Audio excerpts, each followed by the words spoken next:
মহেন্দ্র সিং ধোনি যখন মাঠে নামলেন, দর্শকদের গগনবিদারী চিৎকার আর উন্মাদনা।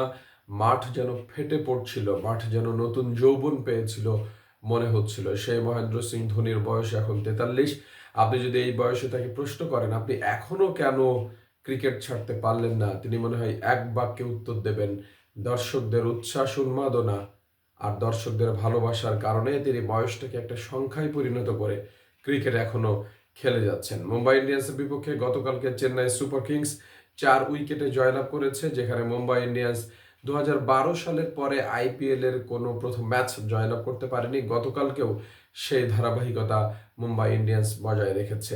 প্রথমে ব্যাট করে 155 রান করেছিল মুম্বাই ইন্ডিয়ান্স, যেখানে নূর আহমেদ 4 ওভার বল করে 18 রান দিয়ে 4টি উইকেটস পেয়েছিলেন। তাকে কেন পিক করা হয়েছিল সিএসকে দলে, সেটার যথার্থ প্রতিদান এই আফগান বোলার কিন্তু দিতে সক্ষম হয়েছেন।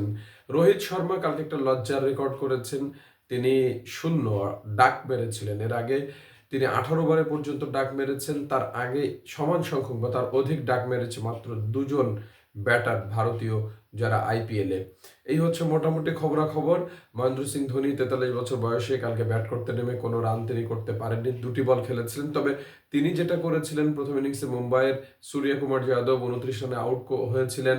তার মতো মস্ত বড় একজন ব্যাটারকে ফ্র্যাকশন অফ সেকেন্ড, জাস্ট 1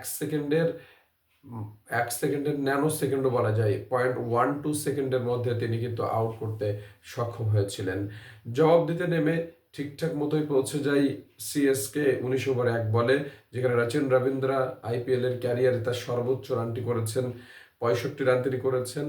2টা 4 রয়েছে তার এই ইনিংসে এবং 4টা ছক্কা রয়েছে। পুতুর কথা আপনারা জানেন, পুতু কিন্তু বল করেছেন, কালকে ভালো বল করেছেন। 4 ওভার 32 রান দিয়ে 3টি উইকেট তিনি পেয়েছেন। এছাড়া ডেথ ওভার বোলিং এ মুম্বাই ইন্ডিয়ান্স ভুগেছে।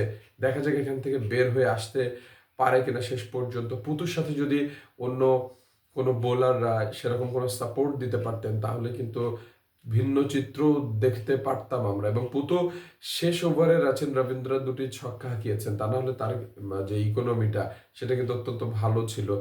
তো এই হচ্ছে মোটামুটি চেন্নাই এবং মুম্বাইয়ের মধ্যকার ম্যাচের খবরাখবর। অবশ্যই এই ভিডিওটি ইউটিউবেও দেয়া থাকবে, ইমরান জামিল ইউটিউবে। আপনারা সাবস্ক্রাইব করে আমার সঙ্গে থাকলে অবশ্যই খুশি হব।